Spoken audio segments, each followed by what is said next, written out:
is the kind of one where we get a personal message from Tim Rogers to say we're full of shit.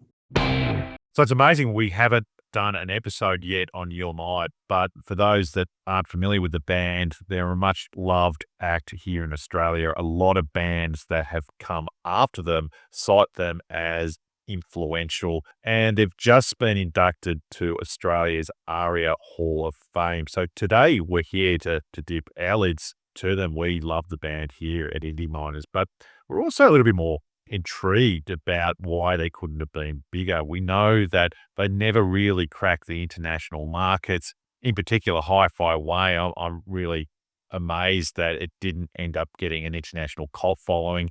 And back here in Australia, they don't seem to be played on commercial radio. Other acts are from the 90s. So we're just going to ask those questions today. Very interested to delve in a little bit more. But Al, good morning to you. Firstly, how good is You and I? Oh, mate, geez, they've been around for 35 plus years, and I didn't really get into them until Hourly Daily, which for me would be a top 5 Australian albums of all time. Flawless from start to finish. They've recently toured with it, and it just still sounds amazing, mate. Many years on. You're a massive fan. I know you love a lot of their early stuff, and I too am. I'm a bit kind of, I don't know why they just weren't able to crack the US markets. There's lots to talk about here, mate, but mate, you love them. What's your favourite You and I album? My favourite album is definitely Hi-Fi Way. Also, the subsequent albums are quite good as well. Hourly Daily is really where Tim Rogers is exploring his songwriter craft in that Ray Davies Kicks tradition. But then you have other albums. Number 4 album was pretty successful. Friends Like You, I love that song. So it's one of the songs in the mid-2000s. And even their last album, The Lives of Others, you've got to check that particular song out. That is an absolute cracker. And especially for those that probably haven't checked out their later catalogue, there is gold there. There is a little bit of obviously a lot of love for You and I in the indie alternative scene back in Australia, but it just didn't transcend. And I think of all the acts that were successful, I think this is the one where I sort of find that it is a little bit unusual that they didn't even sort of get some form of a cult following. Yeah, I mean, you only have to flip over the backside of their recent best of and just go, I mean, there's just hit after hit here. How did none of this really reach the US or even the UK markets? But I guess if we cast our minds back to when they really were in their prime, releasing their first few albums in the early to mid-90s, it was hugely competitive, and really you had to be a band that were prepared to live and camp either in the UK or especially the US if you wanted to make it over there. And with the US, you have to have the backing power of a big label and have the swag of hits to kind of continuing to travel to get your name out there. It's bloody hard work, and You and I really were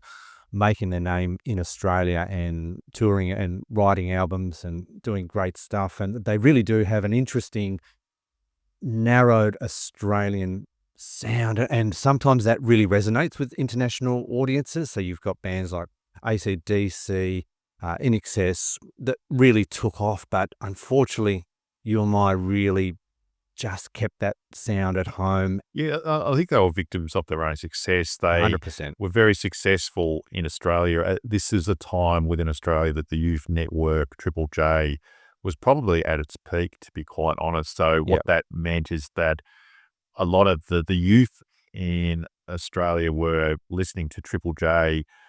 They were able to promote a range of acts, including You and I.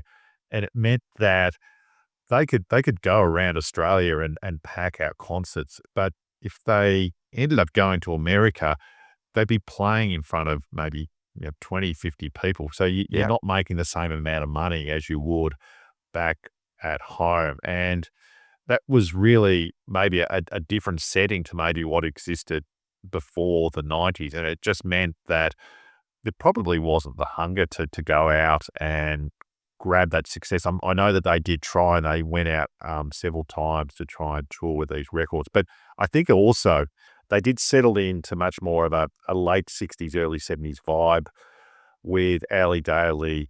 I think whilst that was really successful here, there wasn't a sound that the Americans were really going to listen to. However, I'd argue the Hi-Fi Way was, and look, if they continue to go down that direction, I'd be interested to know if that might have changed the course there somewhat. I guess you can always give it a crack. I mean, there's lots of bands that were able to have a go. You've got the Vines, you've got all these kind of bands that had that one opportunity. And it's not necessarily about I don't think Tim Rogers would actually care. If you give it a crack and you didn't make it, you got plenty of opportunity back home in Australia to continue what you're doing. And they've done that really well for 30 years. And I think that's where the respect for UMI really lies amongst its fan base, is the fact they didn't really go too far out of their lane. You don't see Tim Rogers using auto-tune or any of that kind of rubbish that kind of went in and out of fashion. That's why they get inducted to the Hall of Fame, mate. I just think for bands to be around for that long in Australia, it's not an easy feat. But let's cast our conversation now to commercial radio. Yeah, so commercial radio here in Australia seems to be backwards focused. So they seem to play the old tunes rather than anything new, and that's okay. So I'm talking about the likes of Triple M here in Australia. I don't recall listening to UMI at all. And some people say, well, is that because of the fact that he's got to focus on Australian things? Is there a cultural cringe? But I mean, you've got acts like Paul Kelly that are in a sort of similar vein, similar storytelling, and he seems to be played. I just so find that there is a group of acts that came through those Triple J channels in the 90s that commercial radio just seems to forget and gloss over for whatever reason. I think there's a conversation around that UMI unfortunately kind of missed the boat with that crossover period from Triple J to mainstream radio, where it seems in the last 10 to 15 years, hits that have become in Australia's Hottest 100 have crossed over to mainstream radio quite successfully, and then the bands have kind of continued to get airplay there. But unless you are able to do that or have a single naturally, you just don't get the light of day. And I just think there's bands like UMI, you were mentioning before, the Foves, all these kind of bands, even from Australia. It's just really unfortunate. There's this camp of bands that just weren't able to do it. But the proof's in the pudding, mate. They've been around for 30 years. They've had hit album after hit album. They're getting packed out tours, and they've been inducted to the Hall of Fame. So I personally don't really care, mate. And I think the boys are pretty happy. I think they are. I think everyone loves going to see UMI, even in concert today. It's great. It seems that the audience is growing up with UMI. You go to a UMI concert, there's a lot of guys who have got grey beards, grey hair, no hair.